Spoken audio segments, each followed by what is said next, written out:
Welcome back to That Fitness Couple podcast, where we talk about lifting weights, eating meat, and the many ways that impacts your health. And today we are specifically talking about cholesterol. Let's go. We are Mike and Corey Beth Lepowski, co-founders of Pure Physique, a boutique fitness studio franchise, proponents of 30-minute high-intensity resistance training workouts, and a high-protein approach to your nutrition. What we're going to start with today is the history of the cholesterol heart attack hypothesis. No doubt you've heard it. Then we're going to walk you through the role that cholesterol actually plays in your body. We are going to go through what the real problem is, and I'm not going to tell you what it is because you got to wait to hear it. Next, we'll walk through what actually causes metabolic dysfunction. And finally, we're going to wrap a really nice bow on this, which is what the solve is, what you guys can do. All right. Well, I think the best place to start, like you mentioned, is with the history. And the reason being is that a lot of people just don't know how we even came to the place where we are today of this strongly held belief that cholesterol is the killer of killers when it comes to nutrition. Meaning, if you're eating red meat or any type of high protein or high fat diet for that matter, you put yourself at this significant risk of increasing your cholesterol, which in turn is going to lead to a potential heart attack. And yet what we see quite often is what's often referred to as the cholesterol paradox, where we sometimes see people with extremely elevated cholesterol levels, and yet they tend to be some of the healthiest, longest living individuals out there. Well, there is a correlation between high cholesterol and longevity, but let's take everyone back in the history to Russia and a rabbit study that would set the tone for cholesterol for years and decades to come. Yeah, well, I think Zoe Harcombe, who we previously had on this podcast, did a great summation of this. And so I'm not going to pretend that I could do a better one. So I'm actually going to refer to her article in outlining this because I don't think we want to lose any of the details on this. I mean, you may not care about the names of the people, but you sure as heck care about what they discovered. And so the entire hypothesis that cholesterol could be a factor in heart disease, this is Zoe Harcombe's words, was first explored in Russia at the Pathology Institute of the Royal Military Medical Academy in St. Petersburg in the early 1900s. And some pathologists were doing autopsies on men who had died suddenly. And what they noticed is they had fatty deposits in their arteries, which appeared to have caused a fatal blockage. The pathologist probably didn't know the precise composition of the fatty deposits at the time, but they started to experiment on animals to investigate this further. Going into 1908, Dr. Ignowski observed a relationship between animal foods and atherosclerosis following the feeding of meat, milk, and eggs to rabbits. The rabbits develop localized masses on the wall of the aorta, the largest artery in the body, and the doctor thought that toxins resulting from the digestion of meat could be atherogenic. Now, it's vital to note that rabbits are herbivores, and hence they can't digest animal foods. Note this crucial point as we run through other experiments from the era. So we're not going to go through all of the other experiments from the era, but what we'll point out about those experiments was that time and time again, what they kept finding is when rabbits were fed some degree of animal protein, whether it is in the form of eggs or meat or milk, they were developing these lesions and they were accumulating all of this cholesterol in their arteries. But there was one experiment which was very, very interesting where instead somebody decided that, you know what, let's take a look at this from another angle. Is it really the cholesterol from these animal foods that's the problem? And so what this one researcher did, and now this is going back into the later 1900s, and this was no longer in Russia. This was actually a researcher, I believe it was at Tufts, and it was in Massachusetts. And what he did is he developed the same exact experiment, except what he did is he fed one of the rabbits the yolk. He fed one of the rabbits its native diet, but added cholesterol in. And the amount of cholesterol that was added in surpassed the amount of cholesterol given to the rabbits who were fed specifically the meat, the eggs, and the milk. And what was interesting is that the rabbits who were given cholesterol alongside their normal diet did not develop any type of atherosclerosis. This is a really interesting point, and I'm not a scientist or a doctor to decode what happened or why it happened, but it would seem logical to the average person that feeding a species its species appropriate diet would help the overall health of that species or that being. Feeding it something that's inappropriate, kind of like how we see Americans gorging themselves, realizing what they're doing or not, on sugar, seed oils, which is really just engine lubricant, has led to such health issues and obesity here in America. So I'm not comparing sugar to cholesterol, but I am making the point that we need a species appropriate diet in order to be able to look at cholesterol as a factor. Does that make sense? It makes a lot of sense. I mean, when you think about where we are today and our beliefs around cholesterol and heart disease, I mean, let's back up. Before these experiments were taking place in the early 1900s, just before then, about 2 to 3 decades or so, is when the term atherosclerosis and arteriosclerosis were actually created, and that happened in the UK, and you had doctors there who had done autopsies on individuals and found that these men in particular who had suddenly died, they had these fatty deposits in their arteries. And before they even knew why they had those fatty deposits in the arteries, they had already named the disease. Now, the reason why that's a problem is because most of the time, if we're naming a disease before we even know what causes the disease, then maybe we're pointing to the wrong problem. We're seeing this result, which we'll get into momentarily. We're seeing this end result of this plaque around the arteries, and we're automatically assuming, oh, the plaque is the problem, which led to this research being done right in Russia, and them saying, well, let's continue to find out, what's causing this plaque. But I don't think plaque was the initial problem. However, we adopted that as the reason why people have heart attacks. So we look at cholesterol, we villainize it because we believe, because we've been shown, because we've been able to name the cause, or again, the end result of this heart disease, which is atherosclerosis. Which I think is so interesting too. If we have an understanding of the human body, we also know that our body naturally produces cholesterol. And I think it's also important for all of us to get on the same page with what cholesterol actually does. Cholesterol does help in our membranes, vitamin D, bile acid, transport of lipids. I mean, there's so many roles that cholesterol plays in the body. But because of this research and the way in which that research was communicated and adopted, people are terrified, quite frankly, of consuming cholesterol. But I just think we always have to keep in check.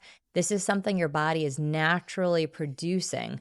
Your body doesn't naturally produce palm oil or seed oil or sugar. I mean, in a different way, right? It gives us energy. But if it's something that your body is naturally producing, then why is consuming it so harmful? It's like if it's already there, why are you so afraid of putting a little bit more inside? And we'll get into actually what happens in the body when you consume cholesterol. But to have so much of our beliefs come from a study done on a species that's not a mirror of humans and has a different species appropriate diet, one begins to really question not only the validity of the study, but why this was adopted, which I know we're not going to really get into today. But my goodness, decades of the way that we eat changed because of some research that maybe wasn't done all that well. Well, not only wasn't the research done very well. But what's also very interesting is that the research that was done very well. So we go back to the researcher Leary and his discovery that when he fed rabbits cholesterol alongside their species appropriate diet, there was no issues whatsoever. Why wasn't that adopted? Because what he came out and said at that time was maybe the problem is not cholesterol per se, maybe it's metabolic dysfunction. Mm. Like the problem that he saw was what is causing these lesions in the arteries. And what he found was that it was a diet that didn't align with the rabbit. And so why wasn't that adopted? I mean, that to me should have been like a big red flag right then and there. Like, hey guys, maybe we've had this wrong. But what typically happens in these scenarios, and is the reason why we're here today, is when you get a group of people who adopt these as being the truth, or it's what they've staked their reputation, their careers on, it makes it really difficult to change the narrative. And I think that that's where he was at that point in time, is that if people would have just adapted that new narrative, we might not be where we are today. Well, and I'm sure there's someone listening who's like, okay, I understand what you guys are saying. I maybe can get on board with possibly believing that cholesterol is not the villain here. So I think it's important to bring an adjacent example to this. And anyone that has gone through school recently or knows someone who has gone through school recently or has kids, the reading or literacy curriculum likely used was designed by Fontes and Pinnell. And whether there was money staked in their program and their approach to literacy, or there was just funding, right? That they knew someone who knew someone. That was the gold standard. I mean, the most prestigious universities here in New York taught Fontes and Pinnell. That my master's degrees in literacy. That was what everyone touted as the best, the top. And just a few less than 2 decades later, kids can't read. So you start to look, you're like, hang on a second. This was what we all believed, but it doesn't produce the results. If we look at cholesterol as an equivalent to that, we're really sick as a nation. We have more obesity than we've ever had before. We have childhood cancer and autism at rates we've never seen in human history. Maybe we got some of this nutrition stuff wrong too. Well, since we've gone in this direction of villainizing cholesterol and encouraging people to eat low cholesterol diets, eat plant-based diets, we've only seen an increase in the incidence of heart disease. So again, maybe it's the incorrect narrative. The question is then asked, what is the narrative? Like, how should we be viewing this? And I think this goes into our second point, and the one that Leary, I think, accurately depicted, which is heart disease is a metabolic disease. And we say that because when we look at the role of cholesterol, cholesterol is protective. Now, as much as we are told by our doctors to be careful about our LDLs going too high, LDL is protective cholesterol. That's what it's there for. It's there to protect us. It's not there to harm us. And also consider, why would something that our body naturally produces be harmful to us? Well, I think you had an amazing example in a recent newsletter that went out to all of our Pure Physique locations about cholesterol in the body. Would you just share that? Because I thought it was a beautiful depiction to help us understand we don't need to be afraid of it. And this is what it's actually doing inside of us. Well, we can look at it like this. If any of you, like us, have rambunctious children at home, maybe every so often they cause a little damage in your living room. So pretend with me for a moment that your kid is having one of those rambunctious moments and they go and they're just throwing balls, and they throw a ball, they hit the wall, and it creates a crack in the wall. So how do you fix that problem aside from punishing your child for throwing a ball at the ball? You're going to need to get some plaster. You got to get some plaster. And what do? It's like you slap that on, right? You smooth it out and paint over it, and now your wall looks brand new. And is reinforced. Exactly. Well, what happened if your kid continued to throw the ball at that same spot over and over and over again? You would have to continue to get more and more plaster to patch the hole. Well, that's the equivalent to what's happening inside our bodies, to our arteries.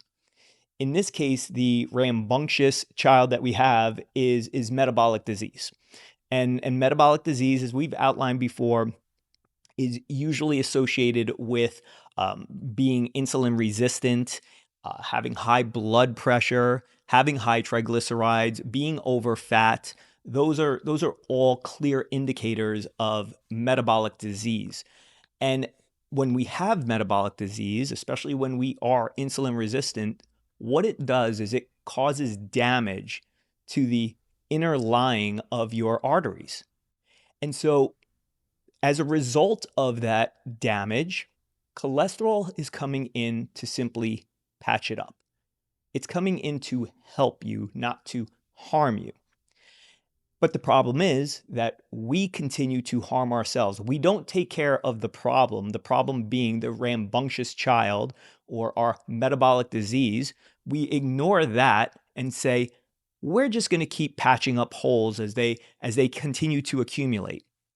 But it gets to a point where you can't patch it up anymore. Or as a result of your body trying to patch it up, now you've caked on a whole lot of plaster. I mean, again, imagine your wall in your living room that you had to keep putting more and more plaster on, right? It would look horrible eventually. Like you get away with it the first time, but not the second, third, fourth, fifth, sixth, and so on. That's what's happening inside our arteries. So if we fix the problem, then we don't have to worry about the solution becoming the problem or being observed as the problem, which is what we find when we open up people who've died of heart disease, have heart attacks. We look at their arteries. Oh my gosh, look at all that cholesterol. That it must have been their diet. Meanwhile, it was their diet, but not in the way people think it was their diet. Well, you almost think about that if that were our living room and some new homeowners came into our house that we were selling and they looked at the wall, it's the equivalent of being like, "Oh my gosh, like plaster is a bad thing. Don't bring any plaster in this house," not realizing it was a kid throwing a ball, which first of all, I don't know if how people are going to feel about you comparing a child to metabolic disease, but we'll let that one slide. Here's what I love that you said though, comparing a child to metabolic disease, how do you correct it? It's discipline, which we've done many episodes on, but to get your kid to stop breaking up your house, you tell them you can't do that anymore, right? You have to behave. And I'm not trying to equate health to you have to behave, you have to use discipline, but I also am because you can't just go and get fried Oreos anytime you want all the time. Like there's a consequence to that. And there's enough research out there for you to go and look up or read or honestly just eat it and go to your doctor. I mean, you could have your own personal case study. Stuff's not good for you. It's not meant to be consumed by humans, but it's the more that, and again, a lot of us are addicted to those foods, but the more and more that we have these lifestyles that don't purport discipline, it's like constant damage being done again and again and again. And yes, those new homeowners come in, they're like, oh, plaster is terrible. It's not the plaster's fault. No, I mean it's also the equivalent of if you had to put out a fire and somebody shows up afterwards and they see all of the extinguisher powder all over the place, I mean, would you assume that the powder caused the fire or caused the damage? Like, no, it came in to help put out the fire, no differently than cholesterol coming in to help temper the damage that's being done through our nutrition. So what you're saying is we're looking at the wrong thing. We absolutely are looking at the wrong thing. And yes, I am not a cardiologist. I'm not a doctor, but I don't think you need to be to just simply look at this through the lens of logic and say, okay, if we've tried to correct this issue by getting people to change their nutrition, to get away from all of these foods that are potentially the cause of this, and yet the situation's getting worse, then I think we have the wrong solution, and it's because we're looking at the wrong problem. If we simply change back to eating the way that we were designed to eat, I think a lot of things take care of themselves. However, we just live in a world that is built around convenience. It's built around hedonic pleasures. So we want to just enjoy the food that we want to enjoy. And we don't think twice about the damage that it's doing from the inside. Well, it's funny because we'll often say, you can't take a magic pill for that, right? You can't take a magic pill for school. You have to learn. You can't take a magic pill for fat loss. You have to do something about it. But when you look at something like cholesterol lowering meds, we're trying to take a magic pill. What doctor is actually addressing, and if you do, praise God for you, but what doctor is addressing the diet? What doctor is asking about their alcohol, their smoking, their sleep, their stress habits of their patients? It's just, you know what, your cholesterol is a bit high, here's a medication. And we do hear this time and time again with family, clients, friends. It's, oh yeah, my doctor suggested that I get on a cholesterol lowering medication. And our question is always, are you addressing your lifestyle? It really is crazy to think that you could turn this around through the way that you live, but we're not having that conversation. Well, even worse, we could actually be creating more damage by consuming those cholesterol lowering drugs if cholesterol really is as protective as science tells it is.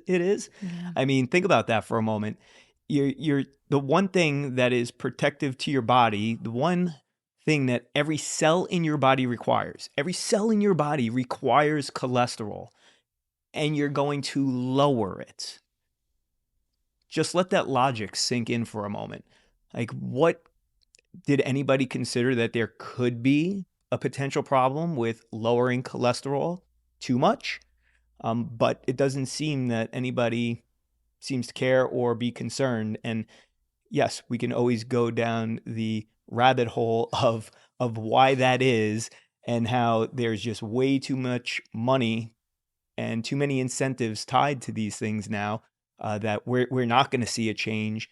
And if we do, it's going to be slow. And honestly, I think it's going to be the next few generations who are getting this type of education now while they're young, who are seeing that, oh, hold on, the things that my parents and my grandparents were doing, or the way they were addressing these problems, may not have been correct.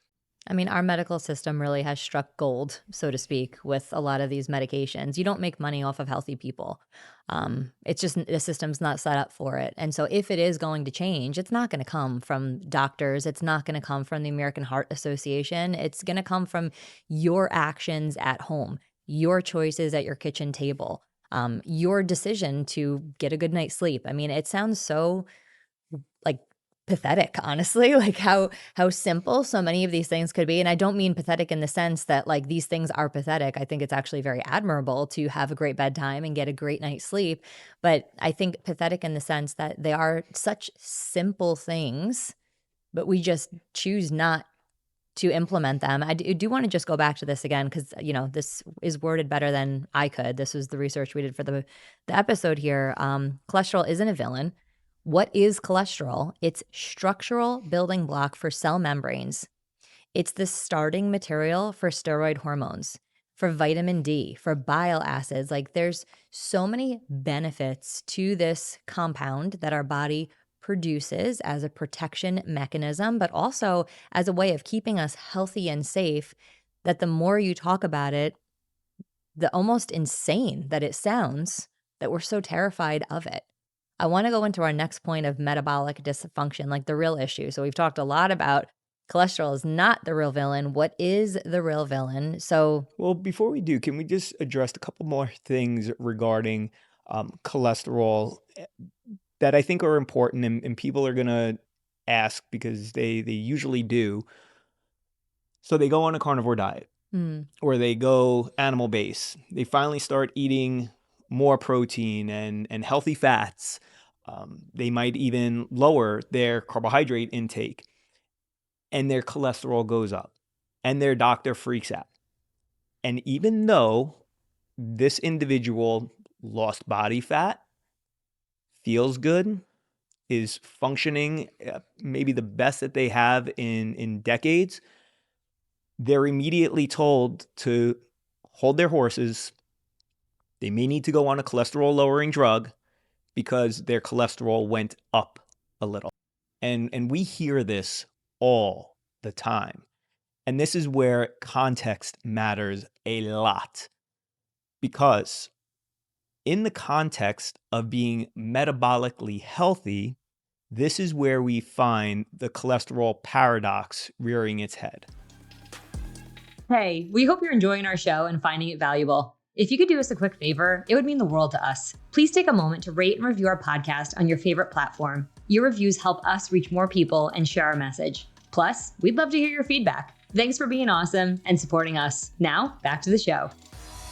This is where you find studies, and I have two right here that I will reference, and I'm happy for us to put this in the show notes. But one is the cholesterol paradox in long livers from Sardinia, longevity hotspot, a blue zone. And then the second one was blood biomarker profiles and exceptional longevity comparison of centenarians and non-centenarians in a 35-year follow-up of Swedish Amorous cohort. I'm just going to give you the synopsis on these. What they found is in these individuals who are metabolically healthy, they are not over fat, they don't have high blood pressure, they don't have high triglycerides because they're not eating a whole lot of processed garbage, mainly because either lifestyle choices or because of the communities that they live in, such as Sardinia, where it's fresh food almost all the time. What they found is that the longest livers, and not even just people who live long, but people who lived healthy lives, had the highest cholesterol levels. And I'm talking cholesterol levels that would make your doctor put you on a statin ASAP. I mean, over 130, MGOLs, I think it is. But anyhow, I'm neither here nor there. These people are living their lives. They're living great lives. And this is where this concept of the paradox comes in, because it's so contrary to what we've been told, what we believe, and yet maybe this is not the paradox. Maybe this is reality, that in the face of being metabolically healthy, that higher cholesterol is actually doing what it was designed to do, which is to protect you. And so it's a very, very different way of looking at this. And I think we have to get this part of the equation correct. If we're not going to address the metabolic disease or dysfunction, then we're going to continue to see cholesterol as the villain. Well, I think something that's really important to note is that when I had my labs done about 10 to 12 months into carnivore, I did have increase in cholesterol. And initially it freaked me out. I was like, oh my gosh, this is not what's supposed to happen. What if we got it wrong? Right? All of the things that for me personally come flooding into my brain. And I immediately booked a call with Dr. Anthony Chafee, who talks a lot about the benefits of a carnivore diet for our health. And it was amazing. The first thing he said was, look at that beautiful cholesterol. So often, I'll never forget that. It just put me so at ease where I was like, oh, thank God. Like, yes, Corey Beth, cholesterol is important for human life. Cholesterol is important in your body. It's doing all of these things for all of your hormones. Thank you for saying that.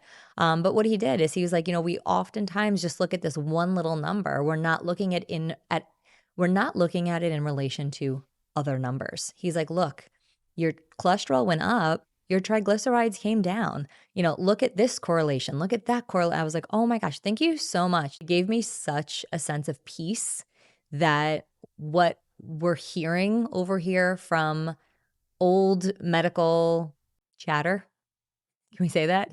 Sure. Yeah, absolutely. That's what it is. It's lots of chatter. You need to be so concerned about this, but look at me. Like, isn't that crazy? Like, let's fear this one teeny tiny marker in there. And I think even things that I had to think about it in my own head were like looking at a cup of water and then looking at like a drop of blue dye into the water, like scientists, doctors are like, oh my gosh, there's a blue dye in the water. Well, if we look at it relative to like the 5 gallons of water that it's sitting in, it doesn't make a big difference. It's comparing things to other things. It's the correlation of things. It's the ratio of something to something else is actually what we need to be looking at, not just total number. And even I love what Dr. Chafee also wrote back to me, which was, how's your energy? How is your sleep? How is your stress? I'm like, are you kidding me? I feel great. My bloating is gone. I have mental clarity. I have energy all day long. I have great sleep at night. I'm working out and exercising my body. And his question back was, what are you concerned about? So it does. It gets in our head. It makes us scared of something that, quite frankly, we don't have to be afraid of. And maybe medication is not the first route that we should go. I don't think it's ever the first route that we should take with something.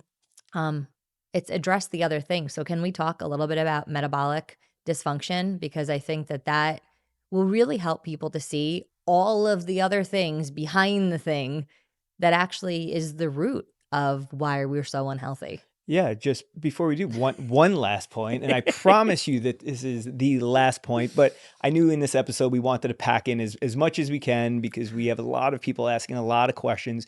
And here's what we know to be true is that when examined, uh, individuals who do wind up dying of heart disease, what they find is that 50% have high LDLs. 50% have low LDLs. Wow. So at the end of the day, we're pinpointing this one thing as the problem, but we know, stated as fact, that it's pretty much 50-50. That's not even statistically significant. No. And yet that's where we're putting our focus. Yeah. Anyway, that was my last point on that. Well, let's talk about what metabolic syndrome is. This would be someone who has abdominal obesity, so fat around your midsection, high blood pressure, high triglycerides, which is a measure of inflammation in your body, low HDL, and elevated glucose or insulin resistance. These actually are the drivers of heart attack. I'm glad you brought up the abdominal fat because in our studios, we use an InBody scanner. And one of the measures that it gives you is visceral fat, which is the fat around your organs. So it's not even simply that somebody might be carrying additional body fat or might not be at their ideal weight, but you can have individuals who fall into that skinny fat category where because they have low muscle tone, they still accumulate a lot of body fat. And if your visceral fat is very high, that is a main predictor for heart disease or any disease for that matter. So I'm glad you brought that one up. As we mentioned before, high blood pressure, that's another one. So that ties directly into our lifestyle. It's what we eat, it's our ability to get good sleep, it's our exercise. I also want to just mention that high blood pressure has been correlated with alcohol use. And the irony, I believe, here is when I was a teacher back in the day, I don't know that I actually had high blood pressure. I think I just was stressed, but I'd come home and have wine or alcohol to relax myself, and that's why most people will use alcohol. It just relaxes me. It makes me feel good. So maybe in the moment, but it's just so interesting that the thing we use to relax is actually the thing that's raising our blood pressure. That's always been kind of crazy to me. We could then tack right on top of that. Some people, they don't go to the alcohol for their relaxation. They go to the pantry or they go to the freezer. And what are we having? We're having our cake, our ice cream, our cookies, our chips, all of our processed goodies that make us feel good in the moment. They give us that hit of dopamine. Meanwhile, creating damage in our arteries that our cholesterol has to go and take care of now. We got to just get our emotions under control. Really do. It's crazy. Really do. So let's talk a little bit about metabolic dysfunction. And I did run this analogy by you before the show because I thought it was kind of a good one. When you think about the human body, if you think about our body as a factory, one of the things that factory does is it produces cholesterol because it is necessary for your hormones and your body and your vitamin D. I'm going to just keep repeating that so that we can remember that it's actually not something to be so afraid of. So in that factory, that's what's happening. And there's actually a foreman that's in charge of production that just keeps an eye on what's going on inside the factory. Now, oftentimes that factory gets trucks and they'll pull up to the loading dock. And we can equate that to what we're eating, what we're bringing into our body. And that truck may have some cholesterol in it, right? We had a really good ribeye at dinner, feels good. So that gets brought into the factory, the body, it gets dropped off. The foreman, which is your body's own ability to regulate and moderate, your body says, hang on a second, body, factory. There's some cholesterol coming in here. Like, we actually don't need to produce so much right now because we actually have some dietary coming in. So it actually turns down the production of your body's natural cholesterol production. Now, when that happens and happens effectively, that's why we see people on the coroner's table that they died of a heart attack and half of them had high cholesterol and half of them had low cholesterol. So, like, what is the thing that's actually killing us? When your body works effectively, this whole process works beautifully, right? That's why you see vegetarians, there's been many of them that have been studied, they had high cholesterol. Well, these people aren't even eating cholesterol. So, how is that even possible? It's because your body is producing it. And also, there's other lifestyle factors like eating sugar, having high stress that can produce cholesterol. Now, the problem, metabolic dysfunction is the topic here. If your foreman in that factory is not metabolically healthy, man, this guy is tired. He has not had a good night's sleep. He's overweight. He's kind of like pulling his belt up, he's like walking around. He's lazy. That truck pulls up and it's got Doritos and Oreos and ribeye. It's got all sorts of stuff in it. He's not alert enough to regulate what's going on in the factory and to downplay cholesterol production or whatever else it might be that's happening. And now you have this other stuff going in.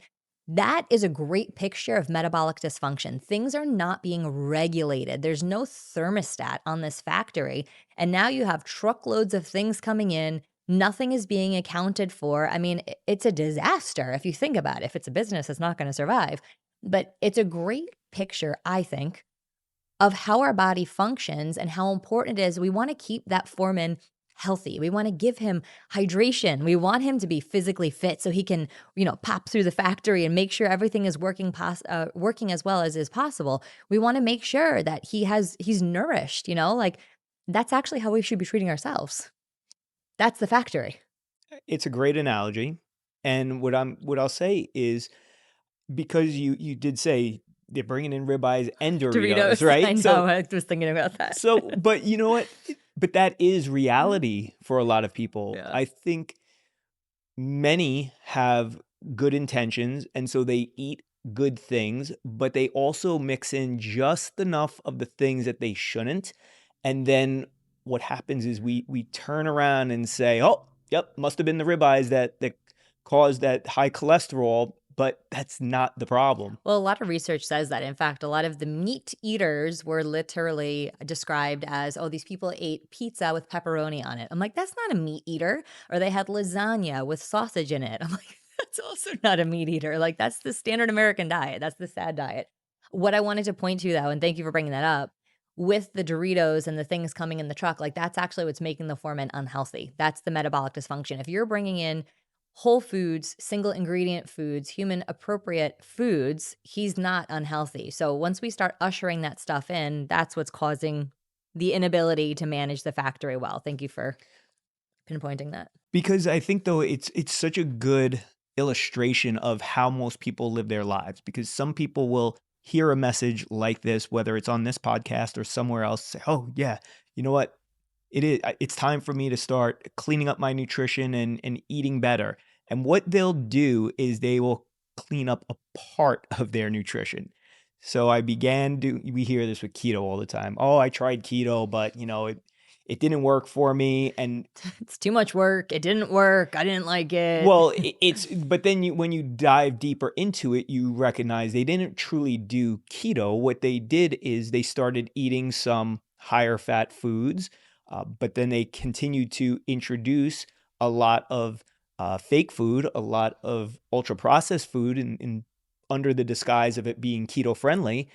And they're wondering why it didn't work, or they're blaming the diet, not the way that they did the diet. Yeah. And we see it also with carnivore. "Oh, carnivore doesn't work for me." It's like, it doesn't work for you because you're still doing just enough of the other stuff that's keeping you stuck. And you really need to make that distinction. Like, are you truly doing the thing? And it takes doing it for a little while to get ourselves healthy. And I think that's also part of the issue when people make these initial changes and maybe they see an unfavorable change in their labs. The automatic assumption is, oh, the new thing that I'm doing that's actually good for me is the bad thing because it's causing this to happen.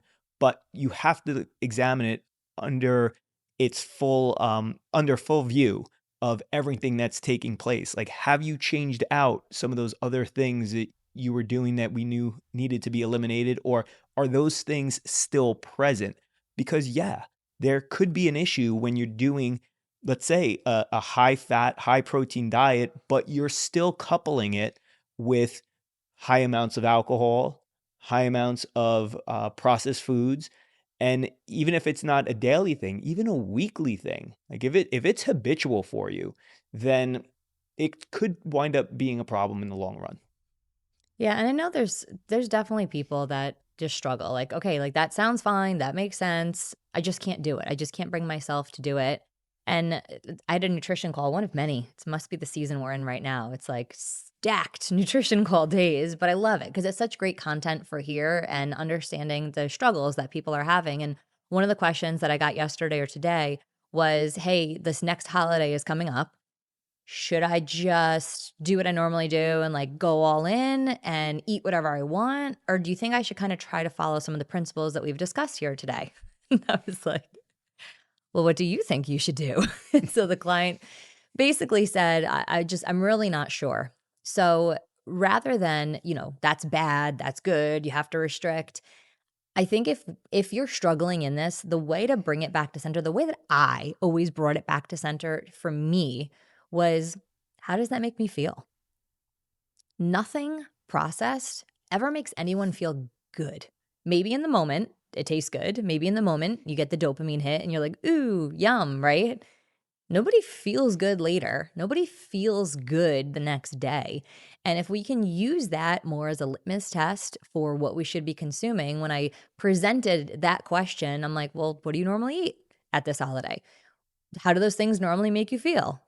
I mean, if the answer to that question is foggy, cloudy, full, stuffed, bloated, exhausted, grumpy, maybe those are the things that you start cutting out first. And maybe you're not realizing, because I also think this is the other half of it, you're not realizing that foods make you not feel great. I just encourage this client, hey, just for the next day, let's just eat single ingredient foods. And then if you want to go back to eating what you were eating, like go for it. You're not going to feel good. I think we're just so disconnected from our own bodies. So it's a great way just to get started. How does this food make me feel? If you can just give yourself that split second thought before you put that thing in your mouth, how does this make me feel? It's how I've avoided ice cream multiple times over the last couple of weeks. It's how I've decided not to have alcohol multiple times over the past couple of weeks because I had urges. I was like, man, it'd be really nice to have a glass of alcohol. I finished writing that chapter, Mike. I got my book in. Really want to celebrate with, like, why? Like, I'm going to wake up. My skin's going to feel dry. My mouth's going to feel dry. I'm not going to feel great. Like, those are.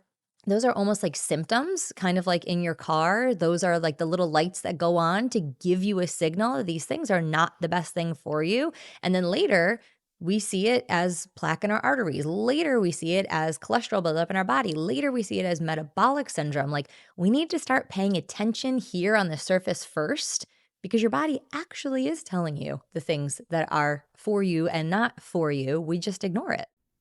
The solve here, because at the end of the day, nobody wants to suffer with metabolic dysfunction. A couple of key things. First and foremost, it is to move your body. We love resistance training, more muscle, better insulin response. You're going to process food better. You're going to look better. You're going to look better naked. Always my favorite. Always the favorite. And then, of course, limiting ultra processed foods. Simplest way we can put it, what you bring into the house is what you and others are going to eat. And so it really is that slow process, which can also be a really quick process. Like when Mike kept bringing up the kids eating lots of fruit snacks, which Mott's fruit snacks have not made it back into our house since. Don't bring it in your house. Oftentimes people say, oh, I get up in the middle of the night, I'll have a brownie or I'll have a cookie. I'm like, but how did it get there, right? It's got to get there. We have to really be so cognizant of what we're allowing in. Alcohol, I don't know if you want to say anything on that, how people can moderate, how people can drink, not drink, choose. What would be your best advice to someone that's concerned now knowing that, oh my gosh, the reason maybe that my triglycerides increased is alcohol and not my diet? Well, I mean, the first thing that I would say, and it's going to be the hardest one for anyone to hear, is stop. Stop drinking. Like, there, we know that for some people, hearing that is going to bring them to their knees and they're going to be like, there's no way. Well, then that's probably a good indication that you need to, that your problem is bigger than maybe just your triglycerides. Is there any harm in the occasional drink for people? I mean, if you can keep it to an occasional drink, then it's usually not a problem. But if it is something that's being done regularly, and by regularly, I don't just mean daily, I mean weekly, then it could turn into something. Um, I know people don't like to hear that and they want to point to all the pseudoscience that shows alcohol has positive benefits and all the things, right? We like to point to that, but we're just doing that as a way of justifying the thing that we probably should not be doing or should be limiting significantly. So yeah, getting alcohol under control is a big one. Well, and then of course there's your white sugar and your white wheat. And there's really nothing else that I can say other than stuff's not good for you. Pretzels are not healthy. Yeah, I think we can sum it up quite easily.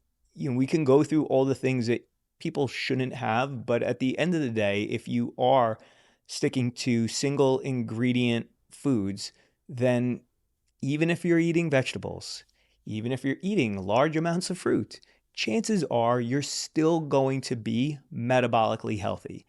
We can distinguish between whether eating carnivore versus eating a more flexible or paleo diet, which one is optimal for you. But at the end of the day, if we are eating single ingredient foods and that is what our diet is made up of predominantly, then we're going to be metabolically healthy. And that is step number one. Then we can always get into the weeds of what you need to do to optimize and whether a carnivore or animal based or a flexible paleo type diet is best suitable for you. I mean, those are things that we really don't need to worry about right now if we're focused on our health. It's just start eating single ingredient foods, get all the ultra processed stuff out, Yeah. and make good lifestyle choices. Yeah, no, I love that so much. And I will say, as parents, make it fun as a family. We're going to do this together. Like, make it a community effort. And we've done pantry cleanouts for families, and it's actually kind of fun. Yes, there's like the occasional, oh my gosh, we're going to miss that. But you know what? It's getting everyone in your household involved and on the same page, I think is such a huge thing that we can do. And cholesterol really is not the villain here. I think hopefully by the end of this episode, that is very clear to people. And if it's not, then I'm just going to encourage do your own research, but really research. Don't just go to the first page of Google where all of the stuff that has been villainizing it for decades is going to reside at the top. We've mentioned many people on this podcast before, which we think are good resources, and get a different point of view. Like we've said, Zoe Harcombe, great researcher. We took a lot for this episode from her writings and her research, which kind of dug a little bit deeper than people would normally go. Dr. Philip Ovadia, who we've had on here, ifixhearts.com, great resource. I mean, here is a cardiovascular surgeon, a heart doctor, who is actively encouraging people to eat a carnivore, animal-based diet, simply reduce the ultra-processed foods and clean up your metabolic health and stay off my operating table. So there's those and many others like them. As I said, I would encourage you to start going down the rabbit hole, especially if you're a person who's been considering carnivore or animal-based, you're kind of on the fence. This is the one concern that you have. Maybe you've dealt with cardiovascular disease in the past, and so you're listening to your doctor, and they're encouraging you, hey, just keep pumping away with these statins and, do the best that you can. But really, the best that you can do is better than that. Let's go.